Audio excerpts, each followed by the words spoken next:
Good evening, everyone. It is 7:05. It is time for a meeting of the Board of Education for Bellbrook-Sugarcreek. It's Thursday, April 22nd at 7:06 p.m.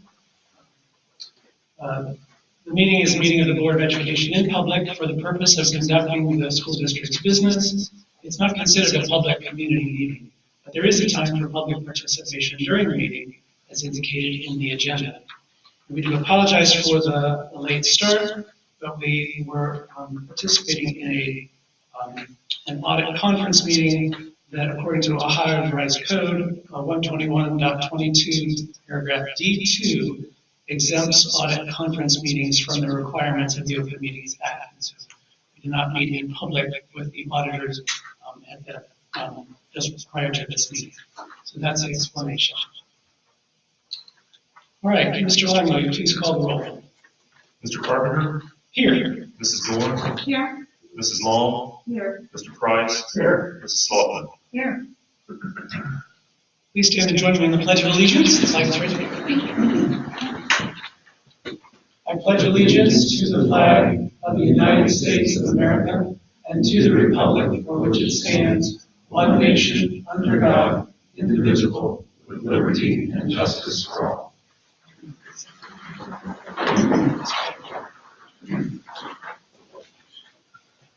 All right, Mr. Liming, please give the treasurer's report.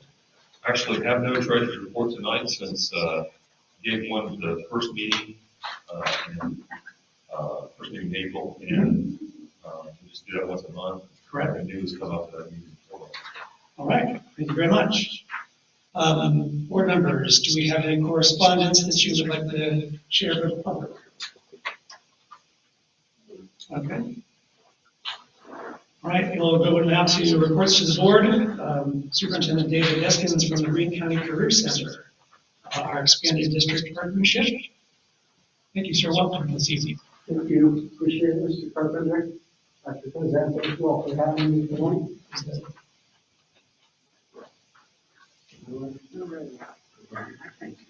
Where do you want this stuff? Wherever. There? Wherever good for him. No, wherever good for him. Thank you all. With permission, can I pass that on? Absolutely. To your team? Absolutely. Well, thank you all for having me. My name is Dave Deskins. For those of you who don't know, I'm the superintendent of the Greene County Career Center. We are here tonight to share a little bit with your board a very exciting partnership that we are engaging on with the Bellbrook schools with your consent to do so. This is a partnership that we have been discussing for a few months. And so tonight you're going to hear a little bit more detail related to that. So thank you for making time. As all of you know, the Career Center is in a new location this year. We opened the new campus in Xenia, Ohio, off of the interchange of US 68 and 35. The Career Center really is a pretty spectacular place. We would love to have an opportunity to give the board a tour, to come over and see some of the chances and opportunities that your students get to have there. So this evening, I want to take some time to talk a little bit about a partnership that we've been discussing and working on with the leadership at the Bellbrook schools. This is a partnership that we are really excited about.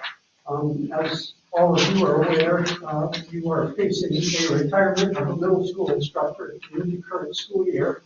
And that really prompted and opened some discussion for us about the future training and education, the future pathways that you're considering for your students. At the Career Center, particularly because we specialize in the career tech education side of things, we're very excited for the opportunity to engage those discussions. This partnership will allow elective offerings to continue at a very high level. But equally important to your district, it will also provide for some significant cost savings for the Bellbrook local schools. And so there's also a possibility with this partnership that we will be able to retain some Bellbrook staff members, which will allow those employees to be considered for employment with the Career Center as part of this partnership, but will then help to reduce costs and some of your salary, of course, helping to offset the concerns that currently the community faces related to your upcoming levy. We'll continue the Project Lead the Way curriculum, and we'll continue to do so by adding 2 additional courses. And that pathway will become a 4-course pathway, which with career tech education is a requirement in the state. So as the career tech planning district, our job is to oversee the career technical opportunities for all the schools in Greene County. And so it will be our privilege to be able to provide those options to students at Bellbrook. As you're all aware, we currently have programs in your school. I'll talk about those just a little bit more as we continue to move forward. But with this partnership, some of the things that we've discussed with the leadership team, which we feel are pretty pivotal, and again, kudos to Mr. Ackley and Ms. Hill. They worked really closely with our satellite supervisor, Greg Haynes, in trying to coordinate and align this in a way that it will be a great value of continued programming for folks in Bellbrook, while also giving more advanced opportunities for kids both in middle school and in the high school. So local events such as the STEAM Night, continuing the relationship with the Bellbrook-Sugarcreek Park District will remain a priority for us. We realize those are important to your community, and we want to continue to provide and allow that service to continue. The students will compete in what's called career tech student organizations for each course. So these are different organizations that really are formed to give kids outside of school opportunities to compete against other kids in those types of programs that pass. So the 4-course pathway for us will be 4 project lead the way courses that will be split between the 7th and 8th grade for Bellbrook middle school students, and they'll specifically allow those students to begin exploring differently an engineering pathway in the middle grades. The 4 courses are going to be automation and robotics, flight and space, design and modeling, and a medical detectives class, which actually aligns with your biomedical science program, which the Career Center partnered with you on last year. And I understand this had pretty strong success here in the district.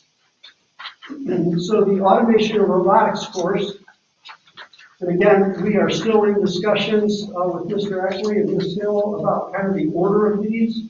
But the early indicators for us are that there will be required courses for all 7th graders and required courses for all 8th graders. We're still discussing the order that we may consider placing these in based on what the needs of the community are and the feedback of your families and your students are.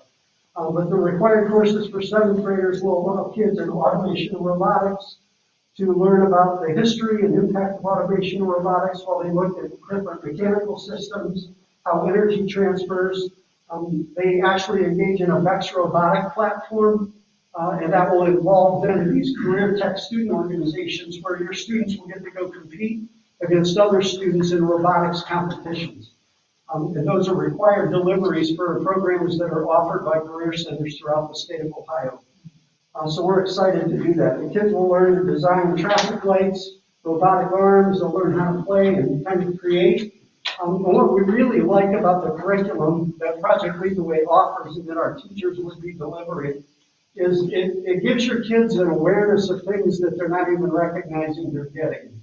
So, for instance, we conducted as part of determining the types of programs we wanted to start in the county, we discovered that there was a strong need for an increase in software development and coding. So a lot of jobs in our region require those skills, but we were discovering that they're kind of hard to like name and teach. But we found that when we gave middle grade students a robot and said, hey, program this thing to drive over there and pick up your textbook and bring it back to you, they were really great to do that. And before they realized that they were engaging in coding, software design and development, problem solving, and all the things that go along with engineering and engineering thinking. Second course that we're looking at, again, we don't know if it will be the required or elective course, is a flight and space course. This was really big in our region. We actually implemented programming in the Beaver Creek schools with this exact same model a few years ago. It has been highly successful in that community because we have a lot of family members who live and work at Wright-Patterson Air Force Base, and they understand the value of this kind of training for their children. So we're very excited. But the flight and space course gives us the opportunity to kind of bring that alive for kids. They become engineers, they design different test models, they learn about the science of flight, kind of a real-world aviation engagement, and they ultimately conclude by planning mission to Mars. And so middle grades kids actually get to do this. They'll compete against each other, developing different types of aircraft on simulations and figuring out how they can best influence the performance of that aircraft in the simulator. So those are opportunities that they will see. 8th grade, we'll be looking at design and modeling. Again, this may be the required course. It may be that we switch it out with the elective course. But ultimately, in the design and modeling side, the students are kind of learning to create and innovate. A large part of engineering is figuring out that engineering model and to solve the problems, finding solutions to things that aren't working the way you want them to, or wanting to find a way to help them improve and perform better. This program ends with the students developing a unit on therapeutic toys that they develop for students with disabilities. And so it's, again, an opportunity and a chance for kids to use a real-life application to make a difference in the life of another classmate or of another person. This would also be a prepared course for the Intro to Engineering and Design at Bellbrook High School. So as part of this plan, the Career Center would take over the middle grades programming next fall and offer these courses at the middle grades. And then in the following year, we would continue that pathway by assuming the teachers or hiring the teachers to continue that pathway into your high school so that these kids would be able to start in the middle grades and continue through. They also would then be aligned with programming that we offer at the Career Center that would allow some students who felt the need to consider exploration there to have that opportunity because we've aligned those courses and those pathways. As you're all aware, the Career Center currently offers family and consumer sciences in the middle school and high school. And then again, last year we began the biomedical science program. Both have been highly successful. Teachers that actually work in your district but are employed by the Career Center. Ms. Goodwin in your biomed program, and then Ms. Tackett and Ms. Peterson. Those of you who have been around a while, have been teaching here for a long time, have a lot of influence on your students. And we've had great success in that partnership. Medical detectives course. This is a course that we are really excited to offer. Again, not certain if it would be the elective or the required course, but this one aligns really well with the biomedical science pathway.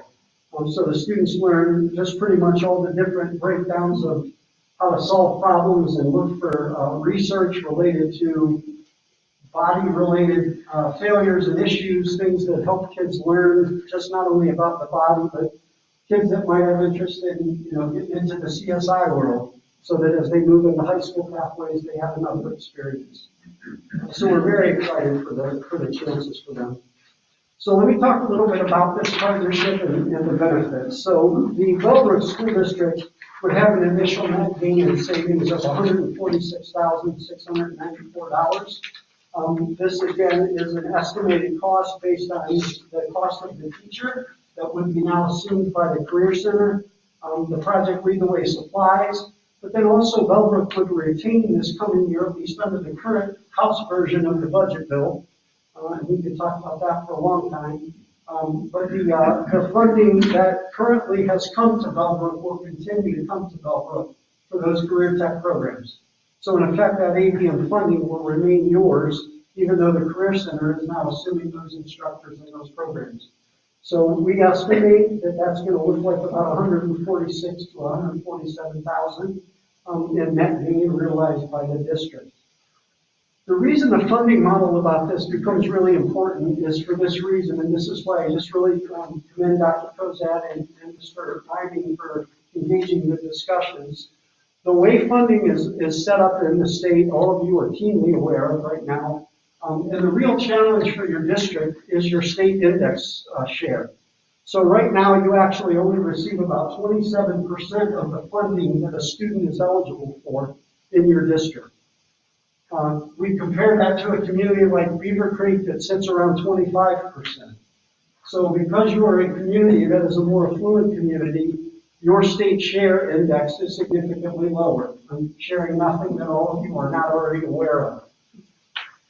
When the Career Center engages this, because we draw students from all of the districts across Greene County, our state share index is 62%. So for the same student that you would be getting 27% funding from the state for, The Career Center is eligible because we're drawing from all of the communities, both the wealthier communities and those that are maybe not as wealthy. Our index share is significantly higher. So the benefit for your students is that the Career Center has the ability to capture more funds from the state of Ohio and reinvest those in career tech education here across the county, specifically back to you here in Bellbrook. And so from our perspective, as we met with Dr. Kozak and had these discussions, the potential for your district to be saving money, while we also draw more money into the county to benefit our students, made complete sense and was a very practical and very, very wise move. So we're asking for your board to give consideration to that. The investment from the Career Center is going to be pretty big. So because all we do is specialize in career tech education, our investment is solely on career tech focus. And so as we make the investment for your students, those costs are going into solely the career technical education side. It's not going into the academic side of things where many of your dollars are required to be spent. And so from the Career Center's perspective, our initial investment by picking up 2 teachers and instructors, buying the equipment that we feel will give your kids a strong advantage, and initiating the training and the programming, the Career Center investment in the first year is just over $410,000. So the gain to the community, of course, is you've seen $146,000 to $147,000 in savings as a net gain, and you're going to see the Career Center making another $400,000 investment in your students and your community. And this is nothing but a great win for community members and students in Bellbrook. So the kids will retain the opportunities and the elective options, and then also the Career Center helps to provide field trip opportunities. We transport and assist kids to go to the competitions and try to make sure that they get those experiences both inside and outside of the classroom. So why would the Career Center do this would be everyone's question, right? And there are risks to the Career Center in this. The first of those is, under our governor's current budget, there is a freeze that has been recommended for schools across the state as part of the initial budget. This week, actually, I believe it was yesterday, the House actually voted to move their version of the budget bill onto the Senate. Their version of the budget bill actually did some modification, recommending that Career Centers are eligible for some additional funding. But under that original budget, our funding has been frozen for the previous biennial budget, and it was slated to remain frozen during the current budget. So the risk to the Career Center is we could be making an investment in the students at Bellbrook with the understanding that the state may not allow additional funding to flow to the Career Center for doing so. But we believe that will change. And so from our perspective, trying to ensure that kids are not going to lose opportunities that are going to help them to be successful and to give them advantage over kids all across Ohio, the Career Center believes it's important to make this commitment. In addition, we'll be looking at all kinds of project leaderway training for the instructors. Because we're now ensuring that 4-course pathway, we'll have to have that training in place for any of the instructors that don't have it. And the great part, of course, is for the Career Center, this is a pathway that allows us to not only start in the middle grades, but to carry it through the high school. So in past situations where the Career Center has only had middle school programming or high school programming, there's a breakdown for the students because the pathway for, let's say, the middle grade engineering is being run by the Career Center, but if the high school retains the pathway at the high school, there's a breakdown in the connectivity between the middle grades and the high school grades, which is always impactful in a negative way for the students. So as part of this partnership, the agreement would be that the Career Center would begin this in middle grades with the understanding that in year 2, the high school programming would move to the Career Center as well. And so this investment to us allows that direct alignment both to your high school pathway as well as to opportunities for students at the Career Center, but it would be a 2-year implementation. So let's talk a little bit about year 2. We've mentioned the idea of this program beginning with the middle grades, and we talked a little bit about the gains financially for Bellbrook. the impacts for the Career Center and the investments for the Career Center in year one. Let's talk a little bit about that in year two. In year two, the savings for your district becomes even more significant because now we're looking at adding 2 additional high school teachers and the 1 middle school teacher that we would have assumed from this year, as well as you, under the current budget bill, retaining your original ADM funding. And so if indeed that's the case, the gain in year two for the Bellbrook Community School District would be $488,474. Again, based on our projections, the state's current model, and what we're anticipating the intent is for them moving forward. So that's a pretty significant addition, especially when you add it to year one. That now moves the savings for your district to a little more than $500,000 by just simply sharing the partnership with the Career Center. In addition, it ensures that more investment in technology and equipment can happen for your kids. And it also ensures that there's a better alignment for those students on the career tech education side. So again, I just really commend Dr. Kozak for wanting to have the dialogue and spotting the benefit to your community. The requirements kind of move on though, because when you're managing a career tech program, in order to receive state funding for it, there is an enormous amount of tracking and administrative work that's attached to those funds.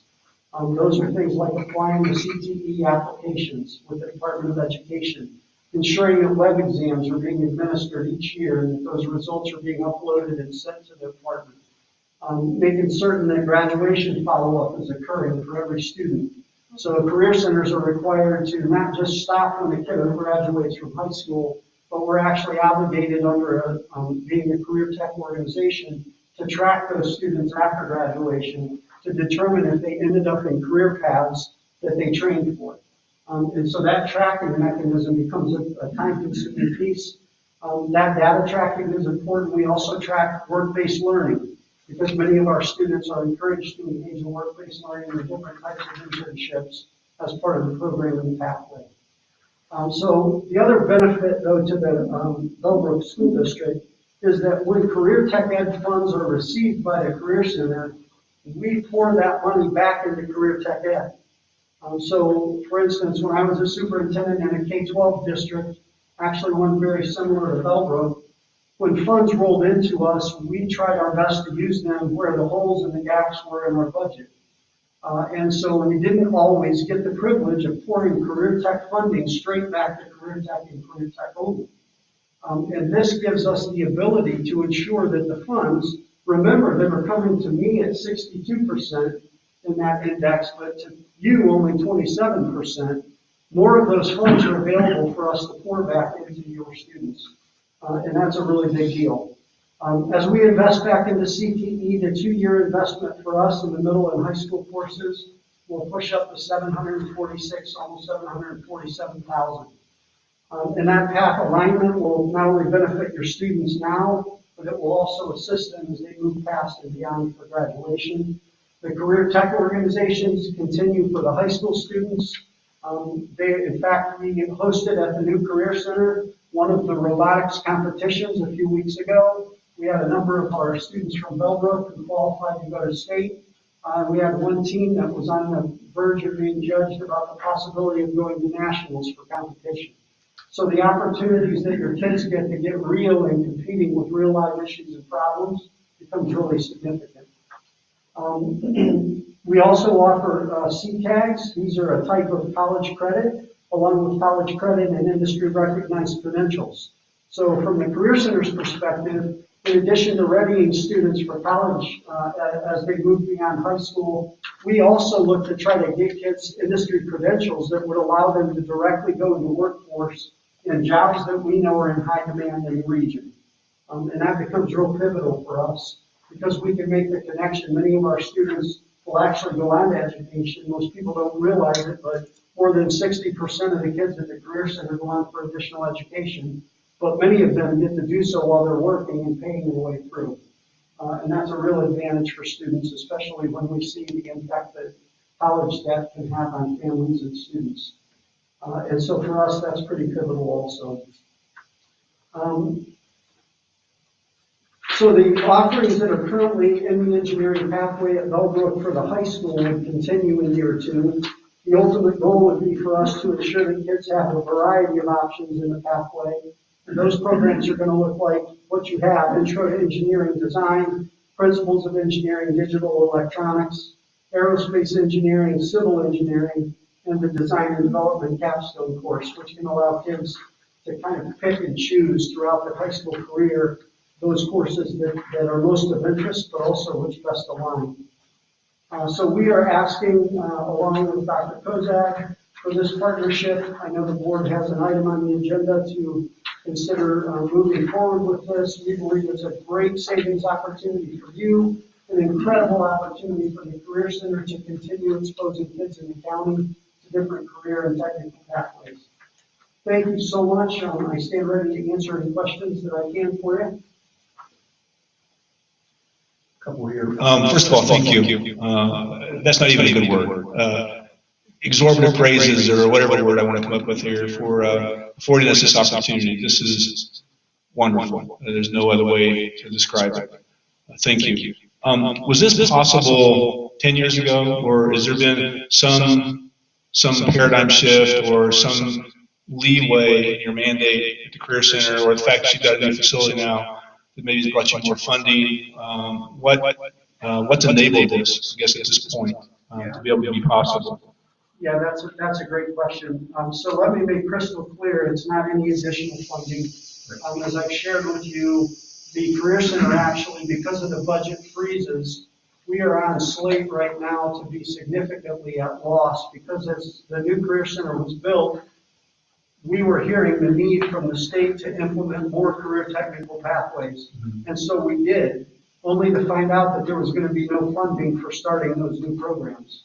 So each of those new programs that started required a huge investment to buy the right type of high technology equipment and give opportunities to kids that didn't maybe exist before that program offering occurred.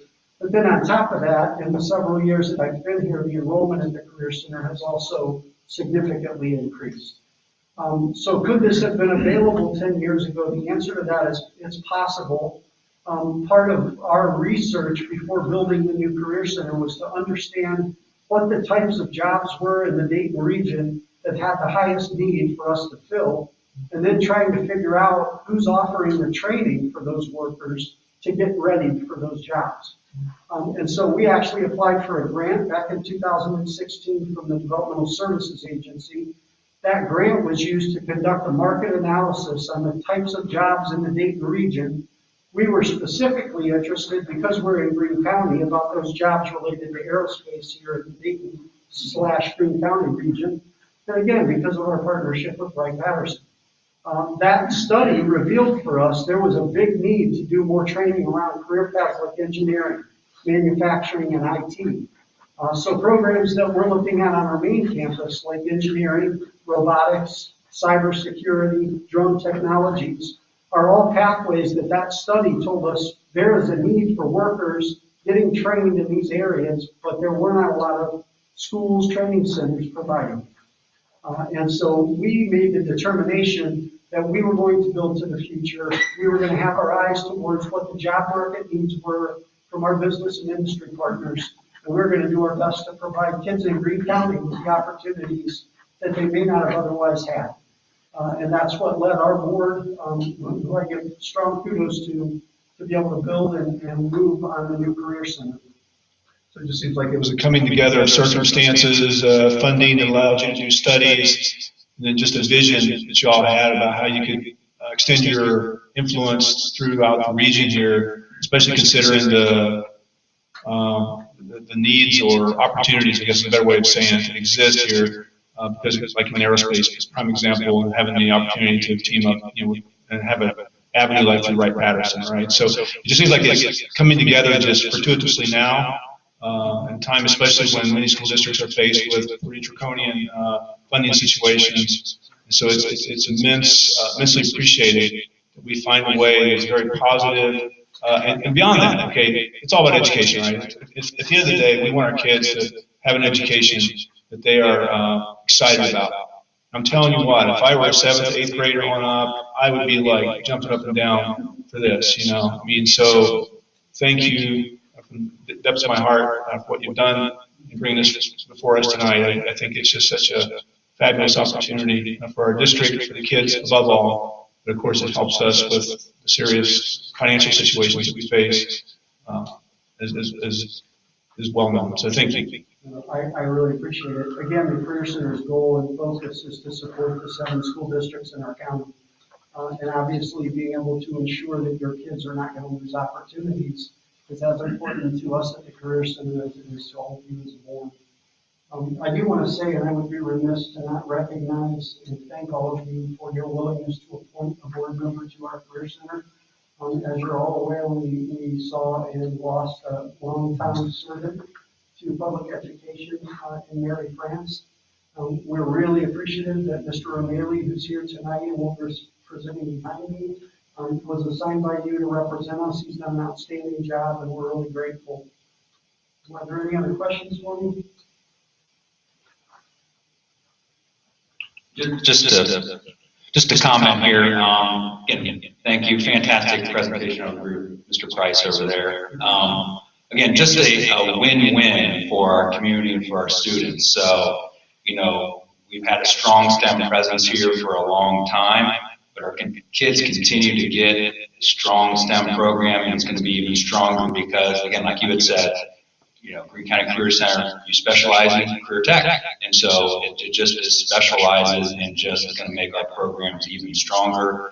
The other piece is, you know, Career Center is able to reach more students, and you just do a fantastic job. We're proud to be a partner with you. It went well, really well last year with the biomed. It's gone well with family consumer sciences in the past. So a track record of great partnership, and again, the savings linchpin there of the 62 versus the 27 is just a huge win for us. Again, it's an example of a creative way that we all win, and the Career Center reaches more students, and the citizens and community of Bellbrook-Sugarcreek, we save some money and still get great STEM programs and even stronger STEM programs. So we appreciate your partnership and appreciate you presenting tonight. Dr. Kozak, thank you so much. Thank you very much for having me. Sure, it's a pleasure having you here this evening. It was, I'm not sure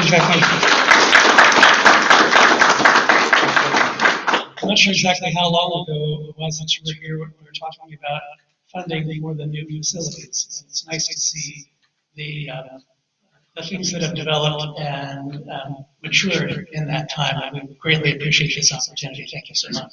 I was unable to come out when you had the open house there some time ago. Is it possible to come out sometime in the next few weeks or months, especially once we get through COVID and all that? I would love to come out and take a tour during the day if it's possible. So. Please just let Dr. Kozak know we'd be happy. Thank you.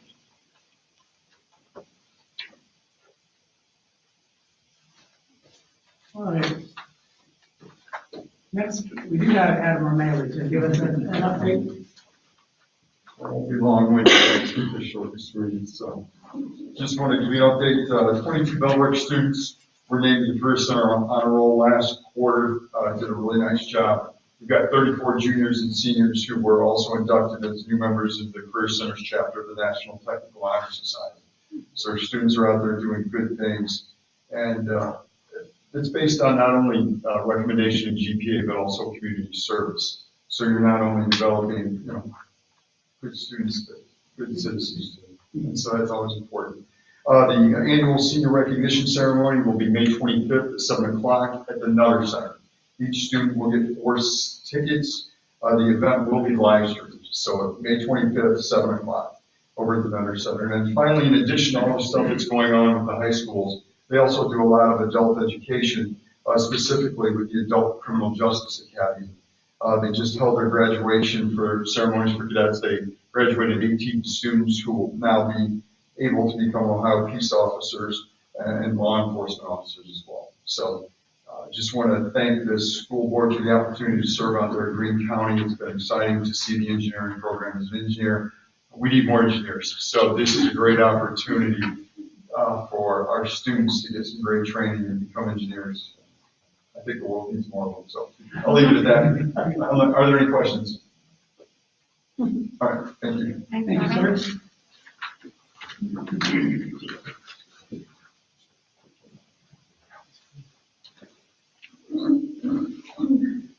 Next, we have reports to the board from board members. So I'll talk first with legislative liaison. Get my report up.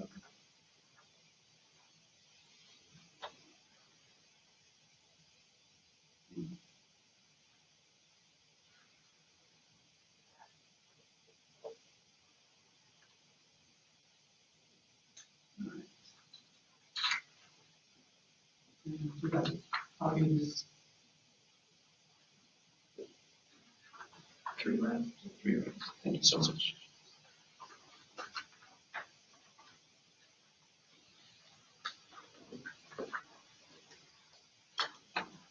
All right. As was mentioned earlier, the House was scheduled to vote yesterday on the state budget bill. Some of the changes that were included is that they moved the fair school funding plan that has only included it as, which has only a small increase for our district. Some of the plan increases will be phased in with 1/6 of an additional amount of funding in fiscal year 2022, according to the current bill, and another 1/6 to 1/3 in fiscal year 2023. They identified 33% in fiscal year 2023, and I wasn't sure, based on the report, whether it was an additional 33% or going from 16.6% up to 33%. Was unclear. And also it included a temporary guarantee for 2022 and 2023 that overall funding that we would receive would be at least as much as our current fiscal year funding. On the second page, You said equal to our current fiscal year funding. Does that mean reduced current fiscal year funding or restoration is what we had before? no, reduced. So- Based on what current is current for fiscal year 2021. So basically it's about $650,000 a year reduction. Is that correct? So they're going to continue the reduction. Is that what I'm hearing? There was a net adjustment, so we ended up with what, 300, about 300 less. Right. They're not saying that's what we're going to get, but they're saying they're going to make a guarantee that We get less. at least that. We're guaranteeing that we have less. Is that what you're saying? Yeah, Good. not a further reduction. Yeah. than that. Helpful. But that's not Awesome. that's not been passed. Yeah. Yeah, looking at the simulation, I think it's over the next 3 years we would receive, and again, that's a good question, is what it's based on, what that base number is, whether it's the number now or whether it goes back up to the original funding. I'm not sure about that piece, but whichever way it goes, it makes a difference, I understand, but it would be an increase of about $500,000 over the next 3 years combined, not each year, but combined. Again, will it take $500,000? Yes. Does it solve our problem of finances? No. But I'm not sure if it's from the level it is right now or previous levels. Because as I recall, they cut us $650,000 in fiscal year 20, $650,000 in fiscal year 21, and so we're hearing. There were some net adjustments that came back. Yeah. Right, but around $400,000. Right, about $400,000. Yeah. So we're still $900,000 down. Correct. As a result of. Correct. There's no talk of making us whole. That's what you're saying. Yeah. There's no talk of making us whole, but what level they're going from, I'm not sure. That's a great I question. mean, 'cause that was our concern, right, is that would become our new baseline. Right. You know, they cut it, whatever we get, $6 million a year, whatever from the state, they cut it by 650,000. Right. So now our new baseline is, whatever it's been, minus 650,000, but it's not quite that. So I think what you're saying, I think they're gonna do some restoration of that, but it's not, we're not going back to what it was in 19 anytime soon, correct? There's no guarantee that that's the case. Yes. And there's no makeup, full makeup. Correct. So, And okay. at the next board meeting, we will have to approve the 5-year forecast, so you can see what makes that difficult thing to come up with. We're not sure what the state funding is going to be. we're not sure what the base they're going from is going to be. And, a lot of questions there. So, You've been doing this for a while, Kevin. I thought you had a crystal ball and you always figured this stuff out, so, come on. sometimes I think, a wild guess might get about as close. Usually we find out in about late July or September or August what our funding is that started July 1. Yeah. Yeah. Awesome. Also, policy changes is being included. I highlighted just a few of them there. You can read them all. But extending the ability for public bodies, including boards of education, to meet via electronic technology through December 31st of this year. So we may have, depending upon what happens with COVID, we may be able to meet remotely again, which has been convenient under some of our circumstances as well. It's also requiring a cost study on the effectiveness of the College Credit Plus program. The study would be due by January 1st of 2023. It's a great program for families, but it certainly cuts into the budget that we have for our That's one of those, I'm sorry, that's one of our unfunded mandates. Again, great program for kids, for families, save them money, so it's great for them, but essentially K-12 schools are funding higher ed. We pay over $100,000 to colleges for college tuition. So again, great program for kids and families. However, it's on the backs of the K-12 schools funding higher ed.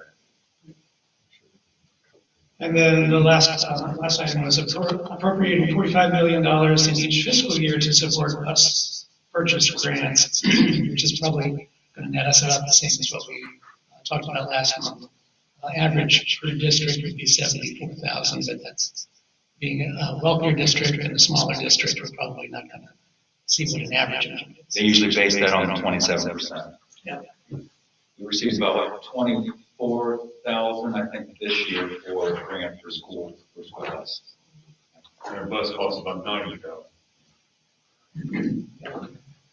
David, I'd like to go back to page 1, where it talks about House Bill 110, and then in particular, what is comprised of House Bill 110 is House Bill 1, which is the Fair School Funding Plan.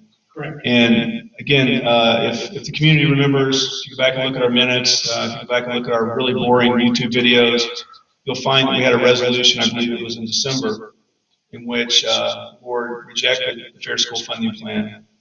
And the reason we did that is because it basically, while the Fair School Funding Plan does frankly, admittedly, a nice job of formulating the way state dollars are spread out, and that's something that's been lacking as far as a real precise formula on how school funding state funding is spread out to the schools. What it unfortunately is doing, though, is taking the same amount of money and spreading it.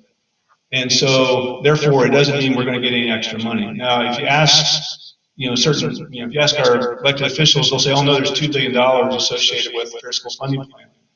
But what you'll learn, if you really dig into it, it's not real money. It's not new money. It's not. They're not taking money from pot A and putting it in pot B. They're predicated upon economic growth. So over 6 years, they expected that the state revenue coffers would increase in such a way that they could reallocate from that based on economic growth, not real money, not new taxation, but $2 billion.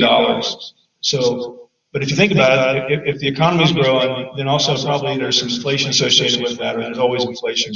So any real growth is essentially going to be offset to a large degree by inflation.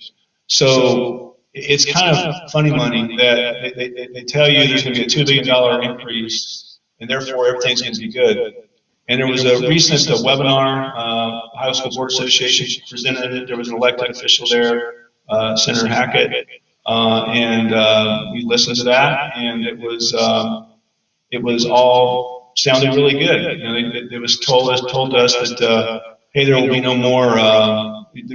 Communities won't have to come back to their school districts won't have to come back to their communities as often now for levies. Well, that's not so, and so I painted the same picture that you're hearing me say right now to them, which kind of ran counter to the audience, because most of the districts were going to benefit from the Fair School Funding Plan, so they all were saying that we were behind it. Well, this district is not behind us. I had to remind one superintendent that he was speaking incorrectly when he said all the districts in Greene County were supportive of this effort. It wasn't accurate. I think he didn't know it, he lost track of it or whatever, but it wasn't a true statement. So an accurate statement, I should say, actually. So anyhow, fair school funding plan is not a good thing, okay? It's not a good thing for the state, for the kids. The state is going to think that they've addressed the Rolfe decision from back in '97, that we would basically no longer be overly reliant on property taxes. It's not doing that at all. When you take a look at what happens after the fair school funding plan is passed, currently about 44% of district funding on average comes from the state. Ours is like 25 to 26%. But if this passes, it maybe goes up to 45%, 47%, somewhere in there. But we're still over, on average, below half of the money is coming from the state. So the fair school funding plan frankly is a disaster. Only though because it's underfunded. The fact that it codifies and formulates in a clear way how the money should be allocated is commendable. But keep in mind, it's taken 24 years to get a formula, and there's no extra money with it. So that's why you see districts as ours. As we heard, there's an independent validation tonight that our district gets on the order of 27%, 25, 26, 27, something like that. And thankfully, Greene County Career Center gets 62% because they pull in a demographic throughout the entire county. So there's a different analysis of the need there. But a district like ours is certainly disadvantaged while we are on average quite high with respect to income and respect to property values. Not everybody, not everybody's average, right? We have below average as far in terms of property values and income. And hence that's the challenge, with trying to get communities to support levies, even though there's no other opportunity for school funding. As we can see, there's nothing coming from the state. Our property taxes, revenue from property taxes are essentially frozen due to House Bill 920. We don't have an income tax here, so there's no means to essentially account for inflation. So again, House Bill 920, while our elected officials may want to make us think that it's a great thing for us, it's definitely not for this district. Keep in mind, the last time I looked at a model, we were going to get about $145,000 a year from the fair school funding plan. And Kettering was going to get $16 million, so 2 miles away from here. So that tells you, I think, that there's something not exactly right with that plan. So anyhow, but I just think it's important to quantify or clarify that when we say House Bill 1, right now they're talking about the fair school funding plan. That's right. And it would probably be in the best interest of this community if you would contact your legislators and if you agree that, us getting essentially nothing and the community nearby getting $16 million a year is good. And if you don't agree with that, I would say give your elected officials, representatives a call. Thank you. Thank you, Mr. Price. Also included is a copy of Power Advisory 3119-02. Next month is a typical month for us where we're doing contracts for individual teachers and administrators based on when their contracts expire. The legislature has established a number of regulations which govern administrator contracts, and these are codified in what I just mentioned. We don't have a lot of latitude with some of the contracts since it's codified. We can't just rearrange persons with assignments based on their skills and abilities and the needs of the district. There are some restrictions. So just as we go into that, I believe it's important for us to consider carefully time periods that we prolong with any of these contracts to ensure that our district has some flexibility to retain or assign our administrators to the roles that are best suited to their interests, to their interests and abilities, and to serve the changing needs of our district as well. So there's something to keep in mind for next month. And that's the end of my report.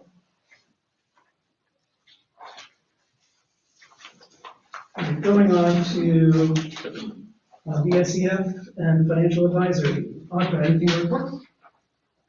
Nothing on the financial advisory committee. I think we've all financial advisory to death, and I don't think the financial advisory committee has not met since the last time I reported. So, Okay. but BSCF has, and there are some exciting updates to share. We met, and I think we're due to meet again next week. Next week. So, but we did meet for the spring session and voted on grants that were requested by a number of our teachers throughout the district. And some total, let's see, sorry, 8 grants were awarded. And I won't detail all of them, but some of them are just really exciting to me. Field trips, I think that's a perennial kind of request. The Bellbrook Hopeful Squad, which is a high school club, asked for some money. They want to paint a mural of hope in the community just to, raise spirits. So that was granted.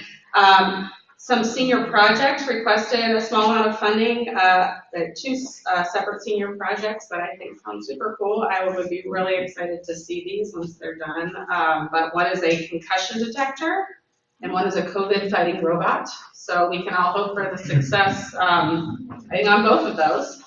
The National Honor Society asked for some additional and higher tech Chromebooks because they're starting a YouTube channel that is going to kind of be a tutoring style YouTube channel where they're going to create videos to help fellow classmates who might be struggling in particular areas. So that's going to be fun. And then there's also a new program starting, which I don't know if we've talked about at a board meeting, but it's called Supportive Peers. It's a partnership between volunteers, participants at the high school, and extraordinary kiddos from our special ed department throughout the district, where they're going to be paired in a peer-to-peer relationship to kind of form a special bond and do some social and probably also some academic skills development.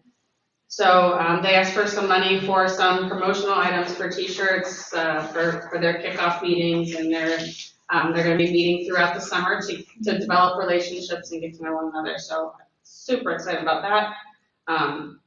Our PD teachers as well asked for some additional equipment to support it. You need a lot more equipment in COVID times because you can share a lot less.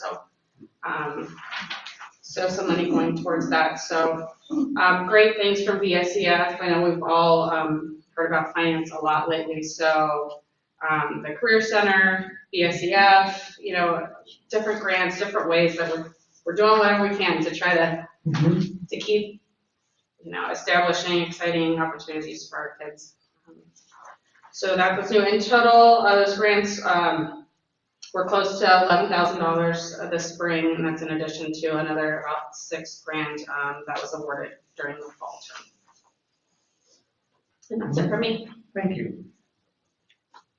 Safety Committee, Mr. Price? Okay, the last time we had a safety committee meeting was like last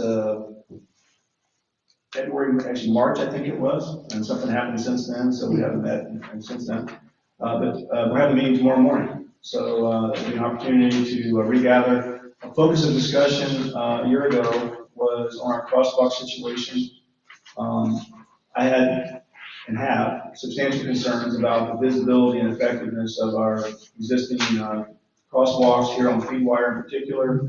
As you're going westbound in the morning on Feedwire with the sun shining on the lights, it kind of washes out the yellow lights pretty well.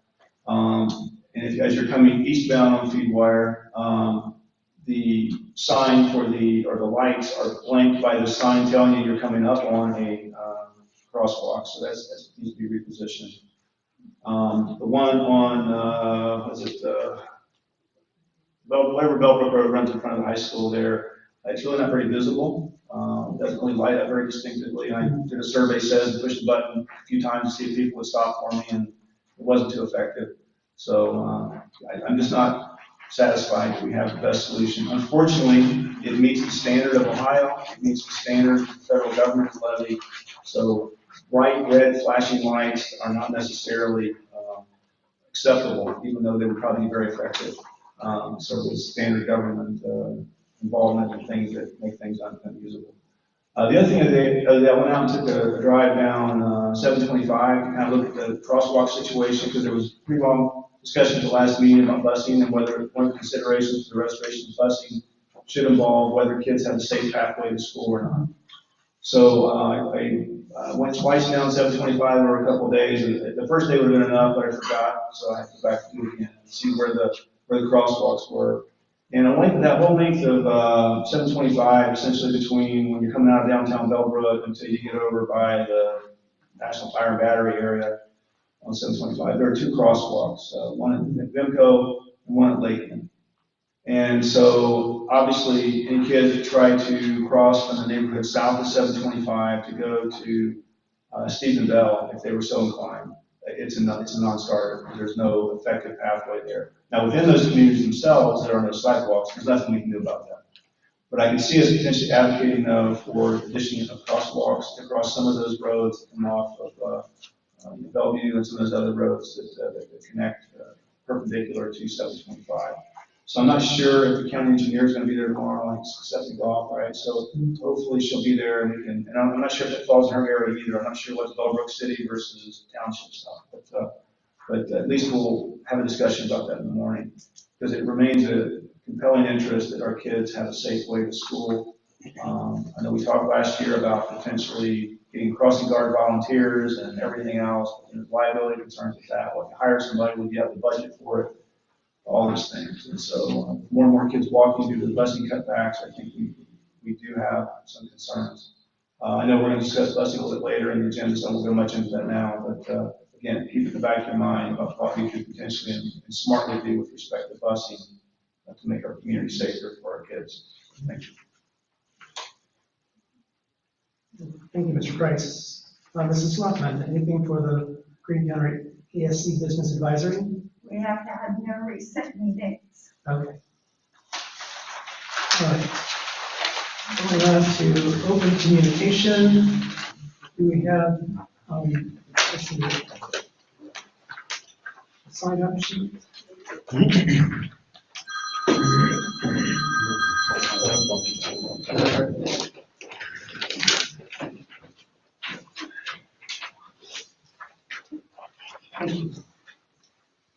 Thank you, Mrs. Dorn. All right. Our first person is Diane Personnel. Thank you very much. Hey, all right. This evening, I have come in to give you all a short update on what we, Nick, Josh, and I, as sort of the leads of Citizens for Sugar Creek Schools, have been doing over the last few months. First, however, I would like to address a bit of misinformation that you guys received at the last board meeting. Something was said to the effect that we were specifically asked to be the chairs. And I wanted to clarify that in the sense that Josh and I were never specifically asked to fulfill any role in the political action committee that supports the schools.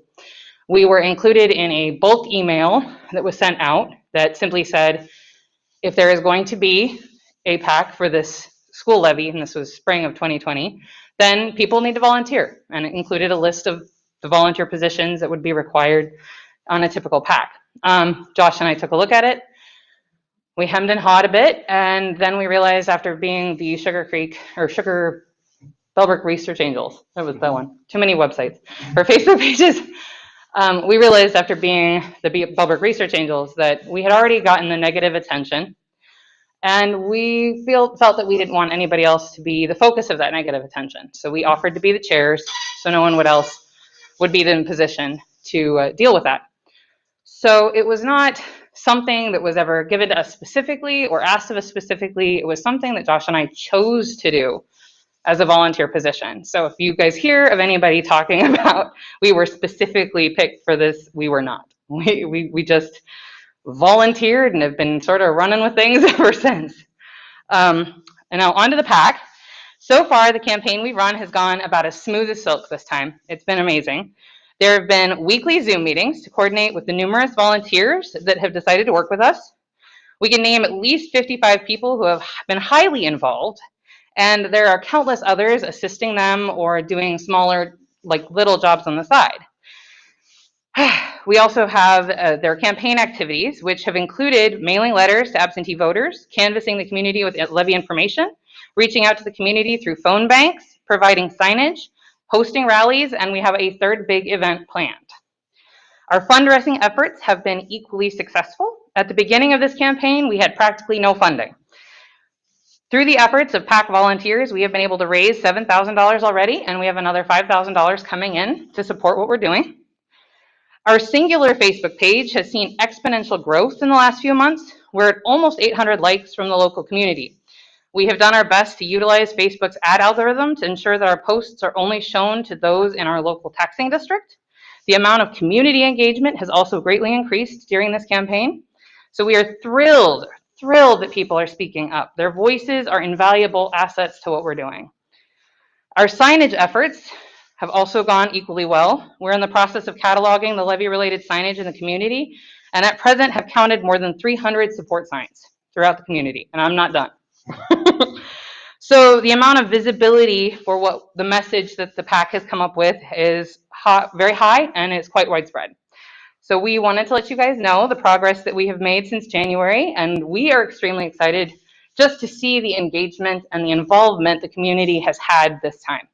And we wanted to let you know about what we've been seeing, and hopefully we'll see the results of whatever activities we've been doing next month. So hope you all have a wonderful evening, and we'll talk to you later. As I did last meeting, I'll make a statement again.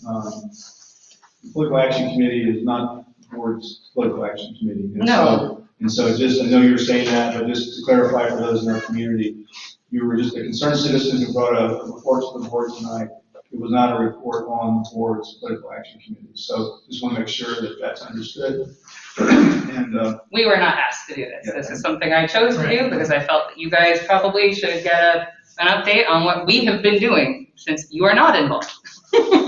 So yes, this is important to clarify that. Thank you. Thank you for that clarification, and thank you for the update. Yep. All right. Also, Dale Kolosnik, sorry. That's okay. I'll speak a third time and we'll get it right then. Yeah. It took me to like second grade to figure it out. So. First off, Mr. Deskins, just outstanding work, sir. As someone whose teams hire probably 12, 15 STEM graduates, mostly at the graduate level each year, who at least have to be American citizens, if not eligible for security clearance. I know, Josh, you can understand that. Great work. And I mean that from the bottom of my heart. I don't want to, repeat what everyone else has said, but I did the math. And even if I'm hiring a graduate student and you get someone at sixth grade, that's 12 years from now. And there's going to be a 12 years from now. And we're going to need graduates. And I just listened to a YouTube video of a senior OSD official bemoaning the fact that we don't have a qualified workforce to produce semiconductors right now. And it's one of the contracts of my teams. And so great work, sir. Yeah, appreciate that. Thanks for the opportunity to speak, Mr. Board President. I didn't realize busing was on the agenda. So this is the first thing I wanted to talk about. I understand the rationale for cutting busing, right? You want to protect the core, protect the academic programs, protect the extracurriculars.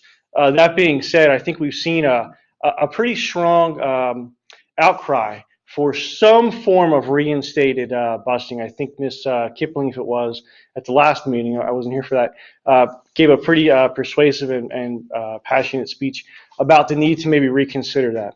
I believe if I did the numbers correctly, Mr. Lyman, correct me if I'm wrong, if the levy passes in like 2025, maybe there'll be like a $1 to $2 to $2.5 million surplus. So if we're talking about in the low hundreds of thousands, like $100,000, a year increase in cost to reinstate some of the busing, I would absolutely encourage the board to do that. And I would, go further than just the convenience for the community. Beyond that, the political reality. If you want a levy to pass, then reinstate the things that the community is telling you that they want. So it seems like a minimal cost. I would ask you to consider that. The second thing was,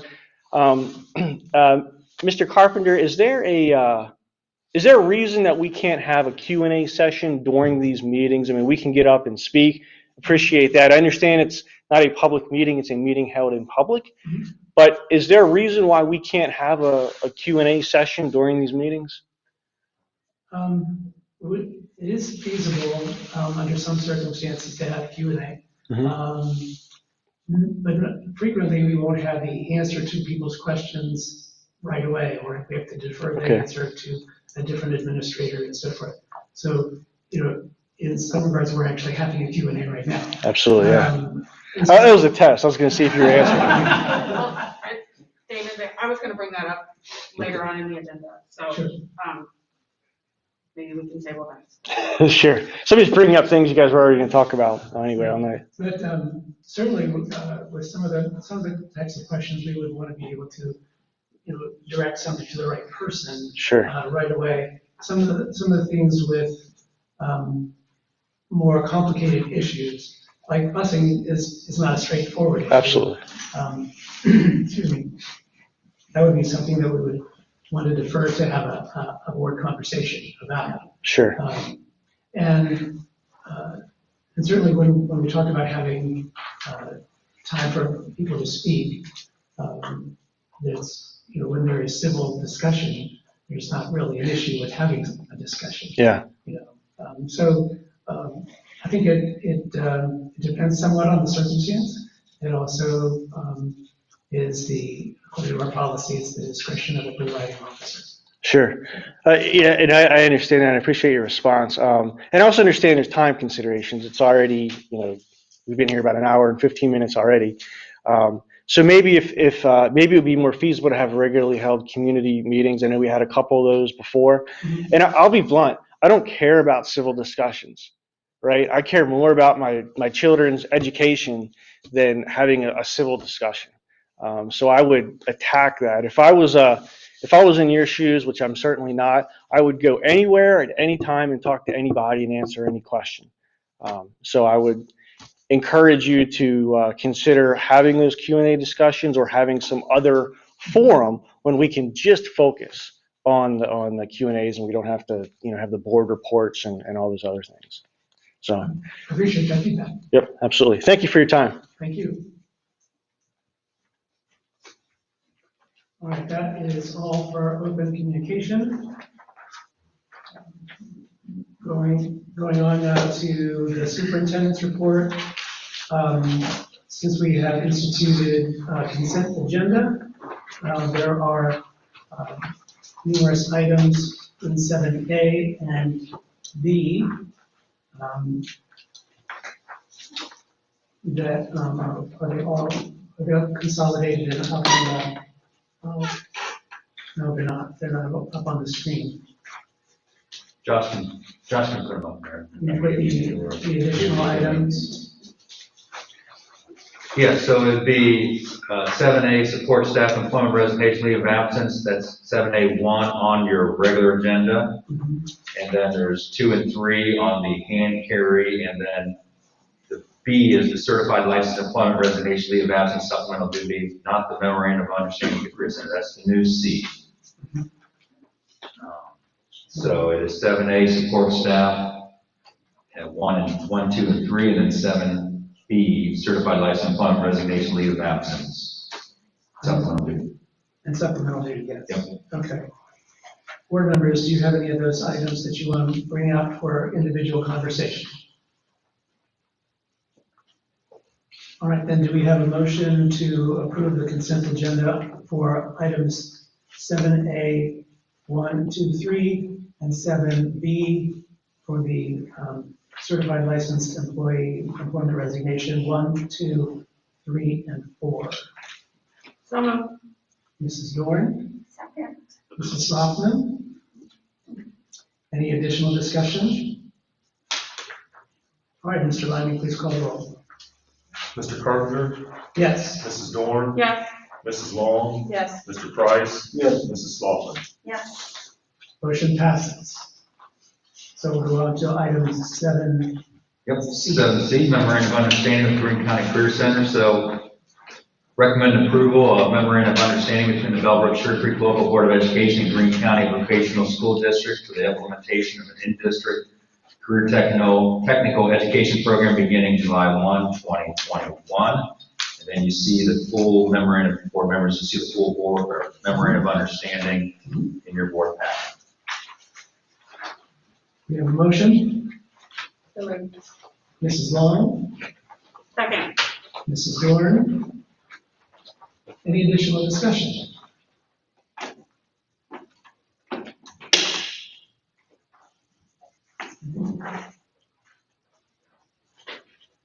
All right, then let's call the roll.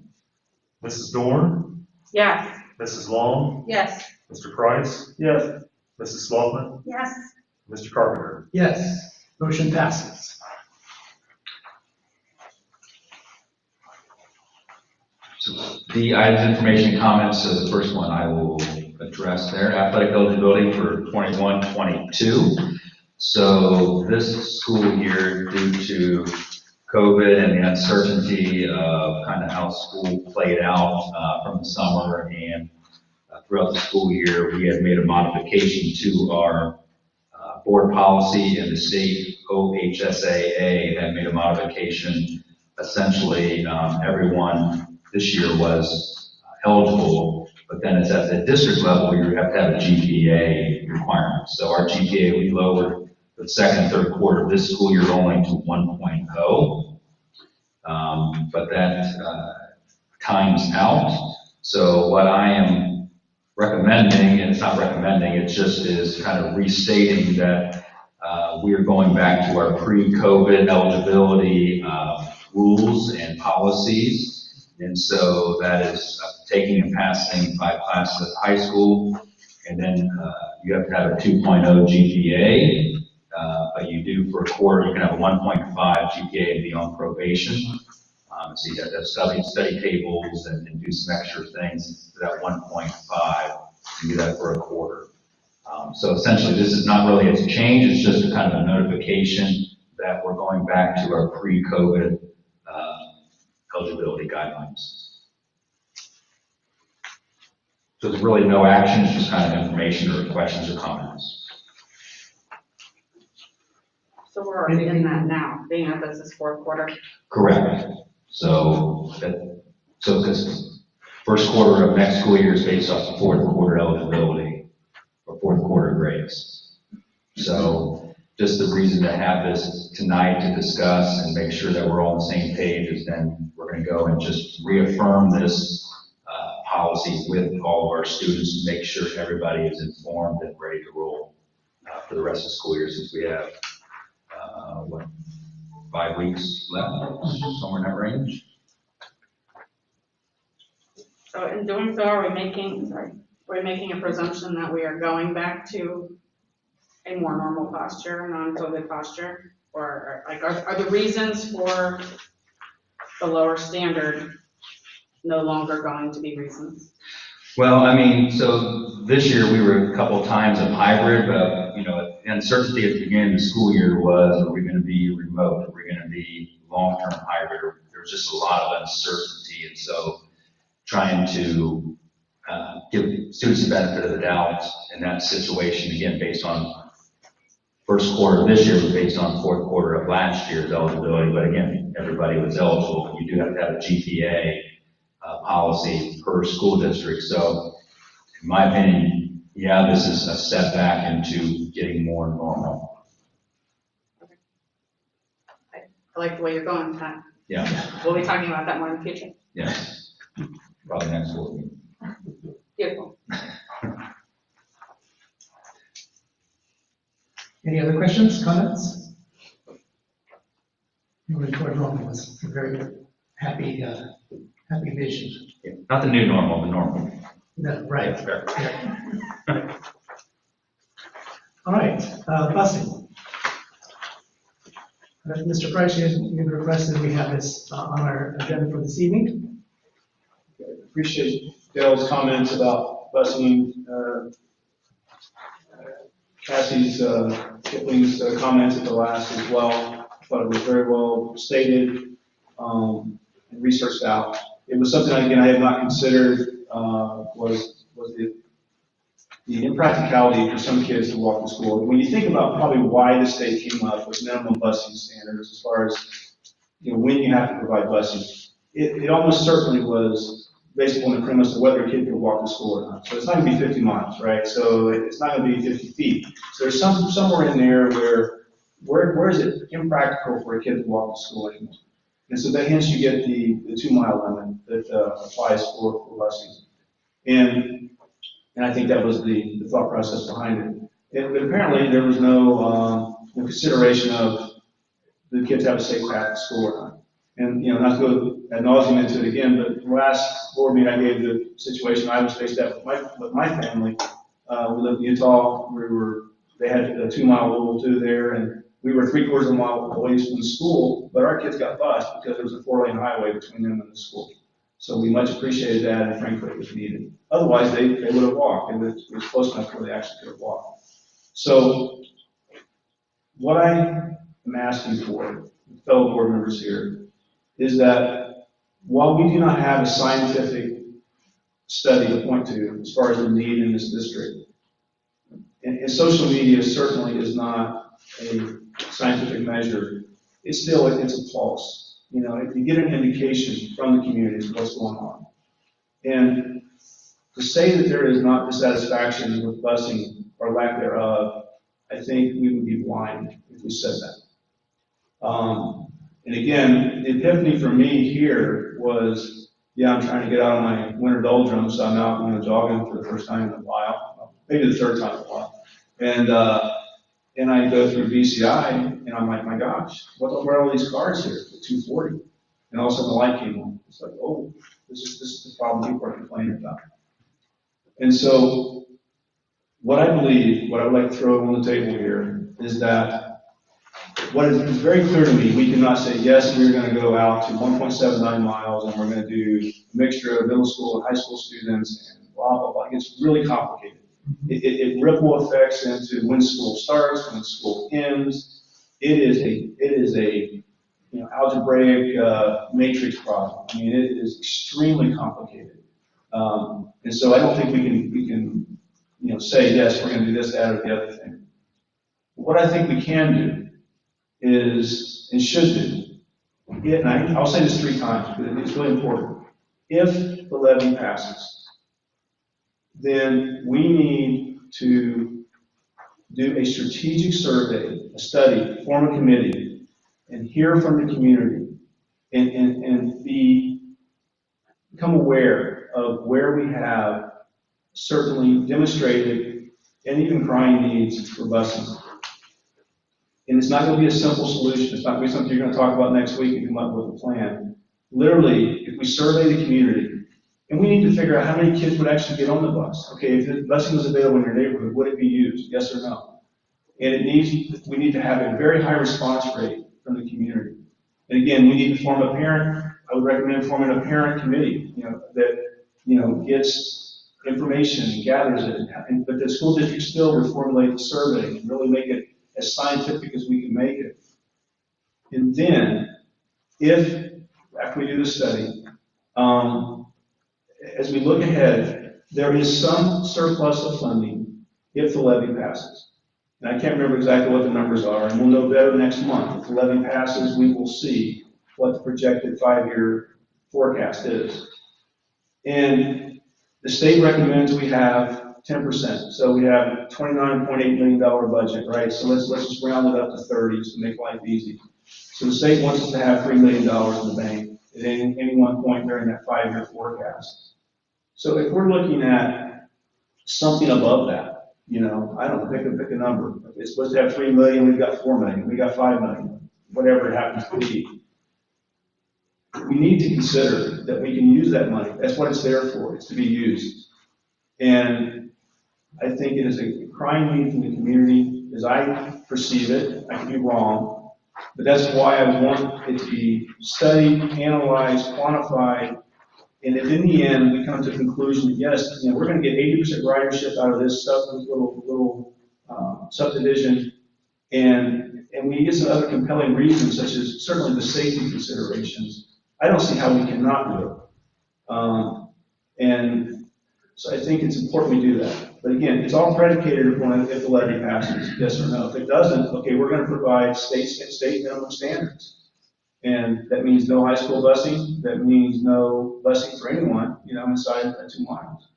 Or I know there's some twists to that based upon how neighborhoods are laid out, things like that. But the current what we have is not going to change. So we also have a skewed perspective right now on what busing needs we're really going to have because of COVID, right? Some parents, both of them are working from home, or one's working from home, and they're certainly able to run the kids back and forth. So we need to ask, in a smart survey such that, okay, assuming normal working conditions come September, what's the bona fide, quantified needs for the community? And my firm opinion is that if we have a substantiated need and we have money in the bank, and we're not going to have much, right? I mean, this emergency levy is just getting us really what it's really doing is staving off a $7.5 million deficit in 2025, right? But we have enough surplus right now where we say, yeah, we can bring back 2 librarians, we can bring back K-5 STEM, yes, we can bring back 31 supplementals. But what I would maintain is I still believe there is enough to bring back some level of busing. And if you think about busing in its heyday, for lack of a better way of saying it, where kids in Capel's Mill were being bused to the high school students, whatever the numbers are, around $250,000 a year that costs. So if we, envision some number, that would provide and address most of the challenges families are facing with busing right now. I don't know what the number is, but let's just say, okay, heyday busing is 250, but yet really addressing these serious gaps. Okay, it's 50,000 a year, or 75,000, or 100, or whatever. We need, in my opinion, to be very willing to dedicate some level of funding toward that if, again, the levy passes, and if, again, the 5-year forecast shows us at something over the recommended $3 billion in 2025. So if we're set with $4.5 million in 2025, I don't know how for the next, 5 years out from now, up through, let's say, 2026 or whatever year that would be, I don't know how we can't spend $100,000 a year, if that's what it's going to be, to provide some level of busing in response to what the parents need. And so again, what I would ask is, we cannot, and clearly cannot commit tonight to, yes, we're bringing back busing, for high school outside of 2 miles or whatever. We can't, because I get that. It's very complicated. But what we can do, I believe, and I would implore you, frankly, as fellow board members, that we agree that we are going to, if the levy passes, we're going to do a strategic review, a scientific analysis of what busing is needed and justifiable based on safe pathways to school. And then we agree to commit, especially after we hear next month what the 5-year forecast says. And that's as far out as we are expected to look, right? That's what the state expects us to do. So look to 5 years.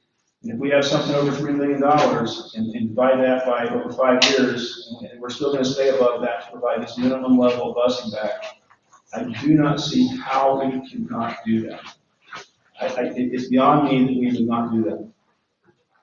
So we have to listen to the community. We have the resources. We have to commit funds toward it, or else I think we're going to have a really hard time standing up here in front of the community and answering their questions. So, thank you. Let me add to that. I don't think that there's any of us on the board who are opposed to looking at busing again if the levy passes and those the numbers look good for us to be able to do that. So, I think your point is well taken. I don't think that there's any real dissension that we would look at it and look at what our opportunities could be if the funding was going to be there. So I certainly don't want to discount your concern by any stretch of imagination, because it is a serious concern for a lot of people in our community. Any other comments? No, I agree. I agree that it's something I want to take a look at. I also know we have a new transportation director that hasn't even gotten to take a swing at this problem yet. So I would like to hear from him. He might have a solution, a suggestion, a cost-saving measure, something.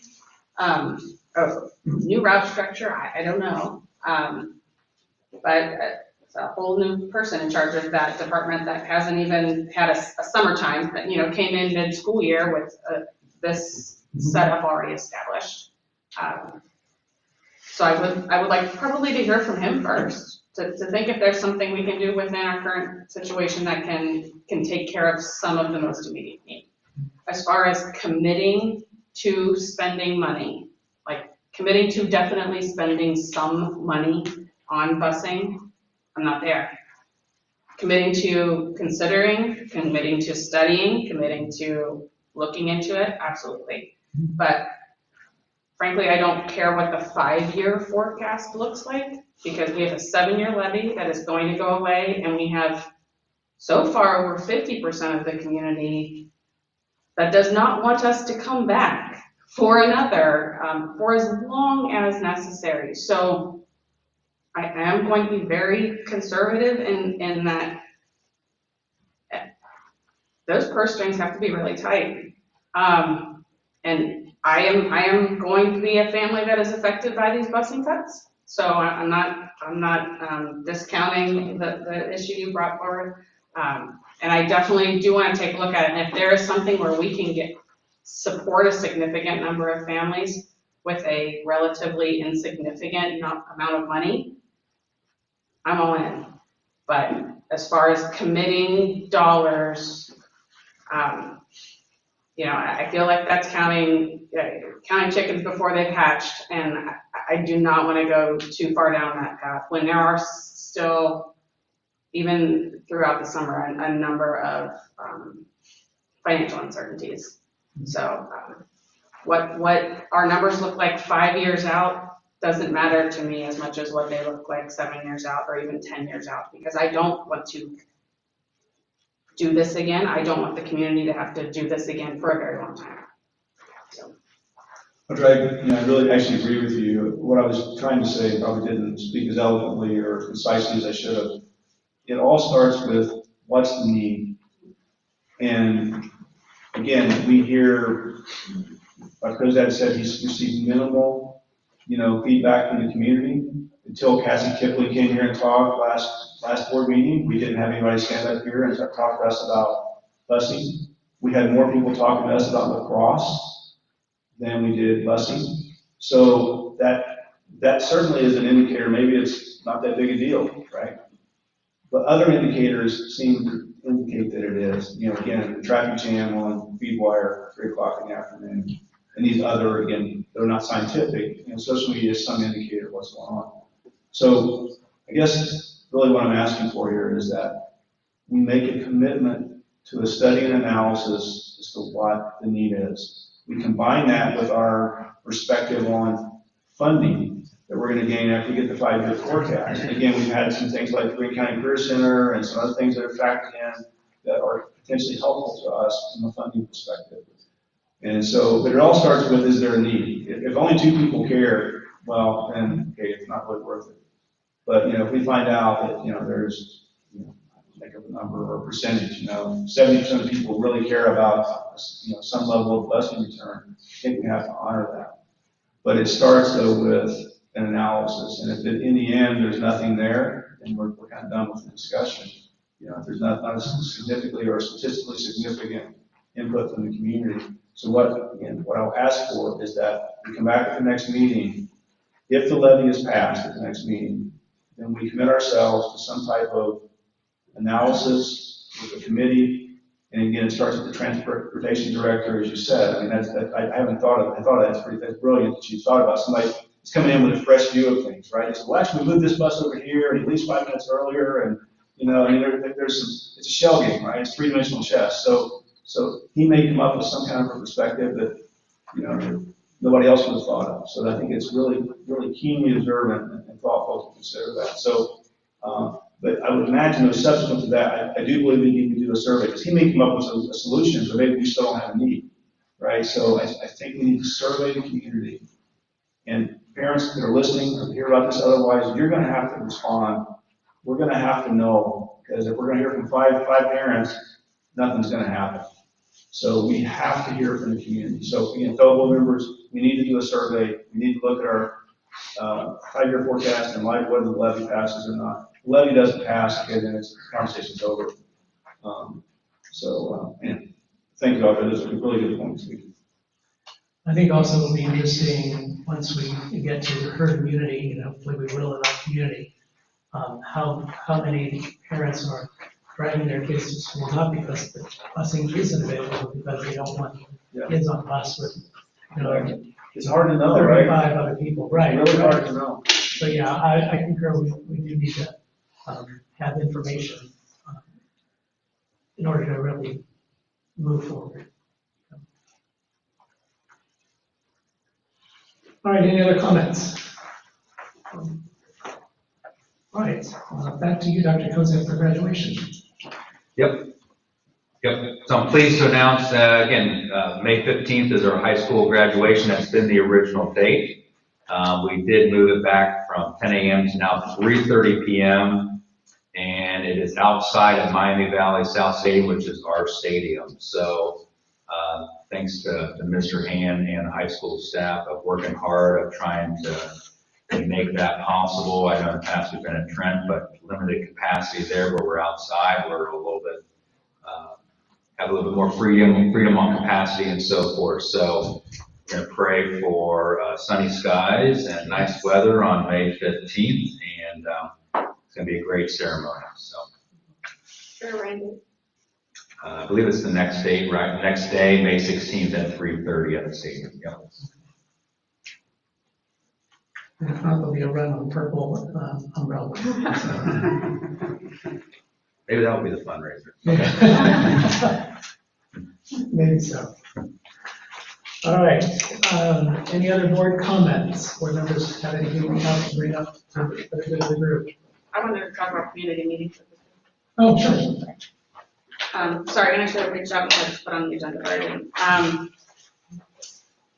In addition to busing, I think the loudest voices regarding what we could do better as a board have been in relation to that statement that you read at the beginning of every meeting, that the community does want an opportunity to dialogue.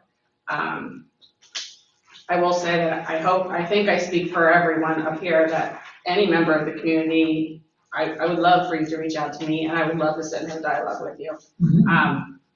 If conversely you want to have a dialogue with all of us at once, it's a little more challenging, but I think it's something that we need to do. We talked about it a little bit last meeting, but I'd like to hear more thoughts from the rest of you regarding if that's something we're backing, what would be the next steps, Dr. Kozer, as far as how we organize that?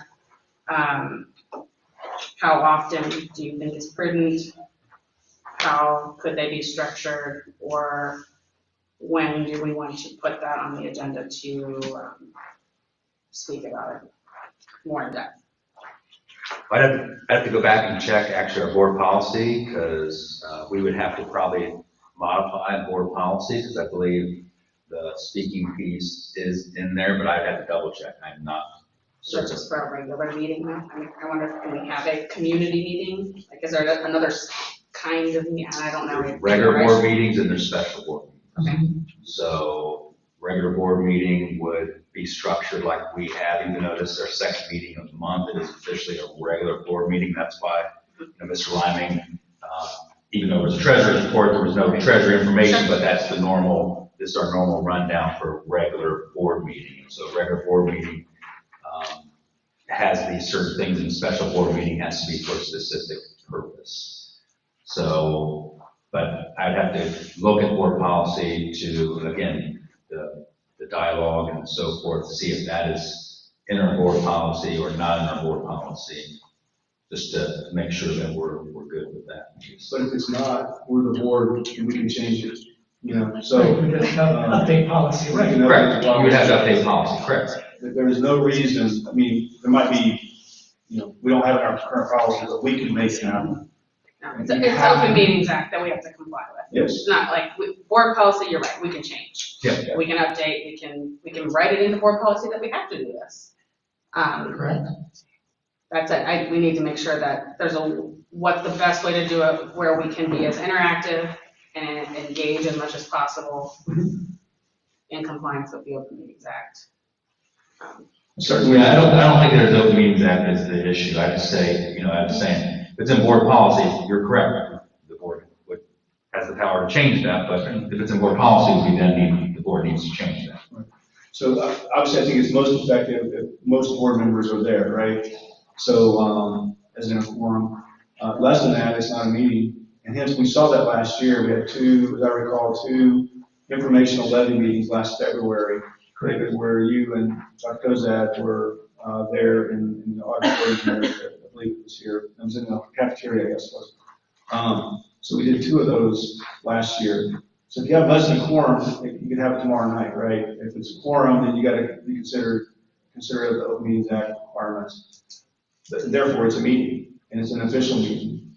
But again, I don't think there's a choice here. We have to do this. We have to hear the community. We have to give the community opportunity to communicate with us, especially over the last couple of years. It's been quite rigid because of, I think largely it's understandable because of the conflicts that have resulted over the last couple of years. But at some point we're going to be past that. And we certainly, and regardless, even if we're not past that, it doesn't matter. People need to be able to communicate with us. And so we need to give them away. And how I envision it is we've got some really good things to convey about this school district. So how about you combine it with some type of thing over at the high school, once a year, where, the art class comes out and they show their stuff on the stage and there's a little play that happens and then the choir comes out and sings. There's maybe, I don't know, something else that happens that's really positive, some awards given out, a teacher gets recognized. In other words, we do some fun and good stuff. We have a video that shows the community what we've done, but then we give the community a chance to raise their hand and say, hey, I have this suggestion for a club. I have this suggestion for a sport. Okay, for 2 seconds here, I'm not a board member yet right now. My son would really like to have bowling. Okay, so it'd be really cool if there was a bowling team here at Bellbrook, because they won't let them participate in another school, even though there's not a bowling club here, so it really stinks that you can't bowl. But okay, back to my board role now. But just so we can hear from the community, and we sit up there just like we are right now, and we have a mic that's now COVID, we don't care anymore, and they're passing that thing around, and we get some questions from the audience. And we respond to them. And if we don't know, David, we say, okay, you know what, we don't know, but we'll find out for the next community meeting. Or I'll email you an answer about it. There's no reason to not do this. I think it would be really neat too. You could do it quarterly and do one at each building. I think it would also be really neat to target certain sectors of the population, like have a senior citizen night to learn about the schools. Have a recent grad night to come back and tell us were you prepared for life after high school or were you not? I don't know. There's lots of different ways you could approach it, and I can't even take credit for those ideas. I had a wonderful conversation with a member of our community that was willing to sit down and have those kind of talks, that had some fabulous ideas about how we could structure these things. And maybe it's a topic for the next Superintendent's Advisory Committee, Dr. Kozad. But it's something I definitely want to take a serious look at, not in relation to the levy. Of course, if there are financial issues people want to discuss, that's great, but just about schools in general. There's a lot we more need to provide that more. We got to get through this at some point, but there's a whole lot more to discuss, right? I mean, it's just, geez, this school is so central to a central tenet of this community. It's not like, Cincinnati or Columbus, where it's one school of many. This community sits front and center. The school sits front and center in our community. Anything from the kids that show up at the Lions Club, or the Sugar Maple Festival, where our band takes a central stage, going down, Franklin Avenue there. My gosh, so we have got to make sure that we are available to this community, we can hear from this community, and that. Because we're going to come up with ideas and visions for things we never even thought of, And also it will do better for the community to know that we're being open and forthright with them, and willing to listen and interchange with them. And then afterwards, when the meeting's over, and they want to come up and talk to us one-on-one, guess what? We don't bite, we don't have to spread COVID anymore, it's all good.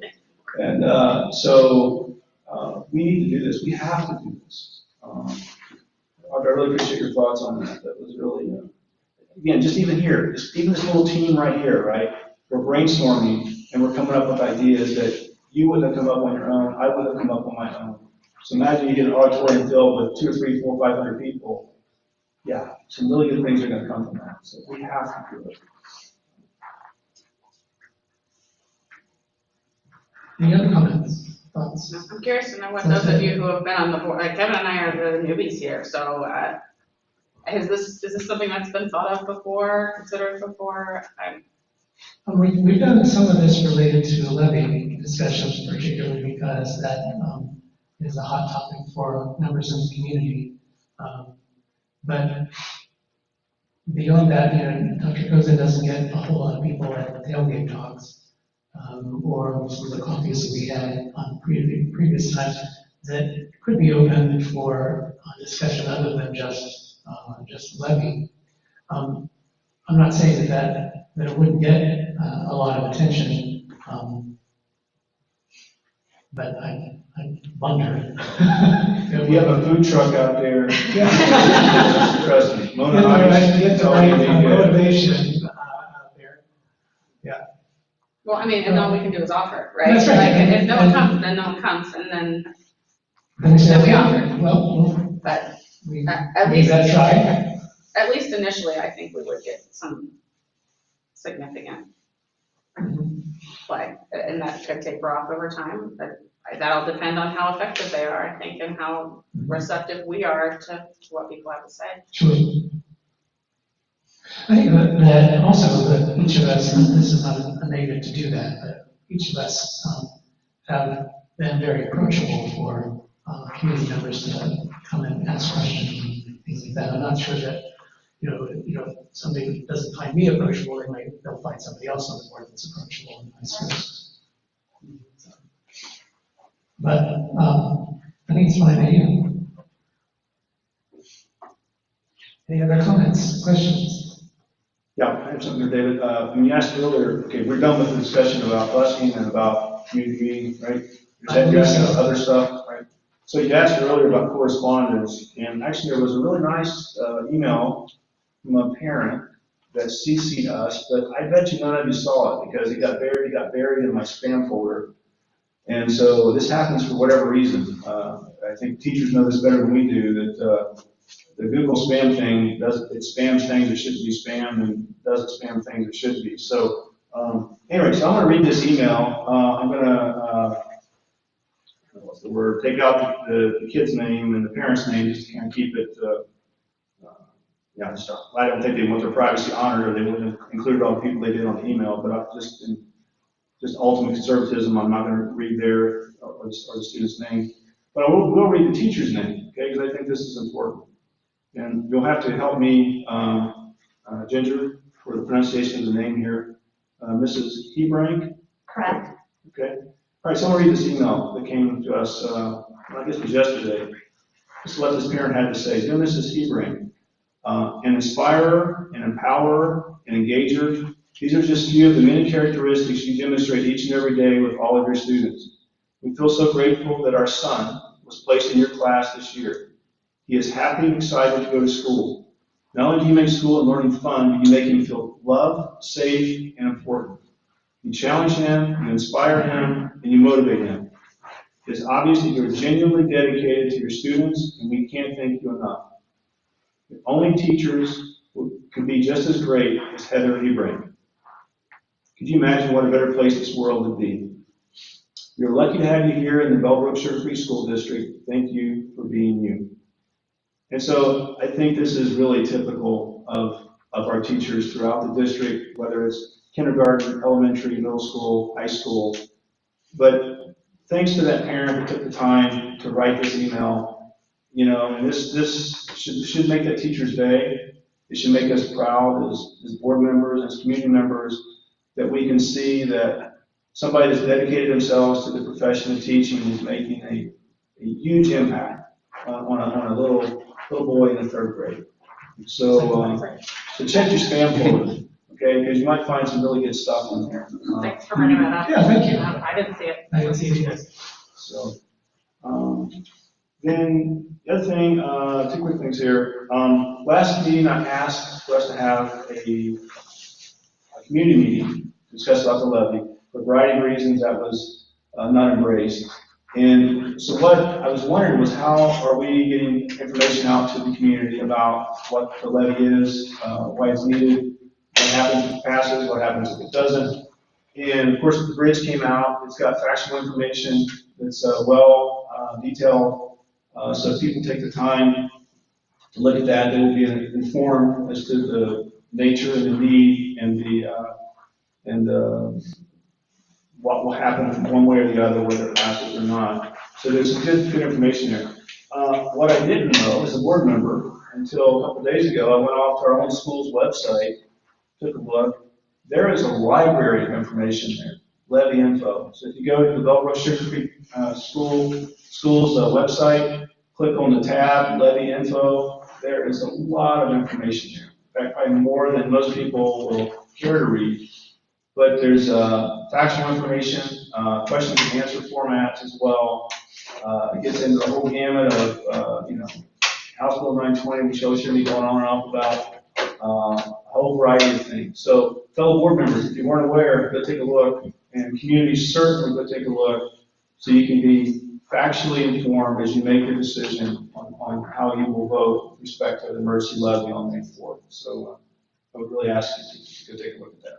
It also covers, what comes back if the levy passes, what unfortunately goes away. I believe we're looking at 3 teacher positions that would not be filled. If, Up to 3. Up to 3, right. And keeping in mind that, the school audit last year that we have was released on January 21st of 2020. It recommended up to elimination of up to 16 teacher positions if the levy, or basically if you don't address the deficit. And the only way to address the deficit is cut, which has already been done, or pass the levy. So future cuts are recommended by the auditor. Anyhow, just keep that in mind. But again, I think you'll find some really good information if you go to the school's website and just peruse that. It's really quite in depth, and so I appreciate having that as a resource. Yeah, I agree. It's a very robust website. We've been hoping to direct people there. All right. Yeah, there's a levy tab on the top banner, and then also the address to the specific address to that levy section is actually on the back page of the bridge. Okay, thank you. Dr. President, could you just remind folks of the upcoming tailgate talk?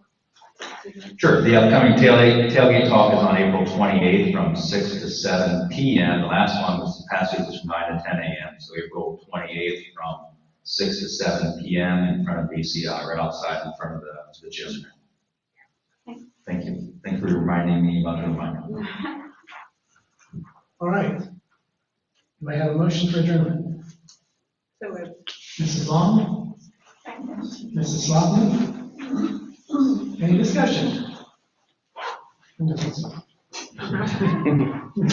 Lundey, please call the roll. Okay, Mrs. Long, Yes. Mr. Price, Yes. Mrs. Sloughman, Yes. Mr. Carpenter, Yes. Mrs. Dorn. Yes. Motion passes.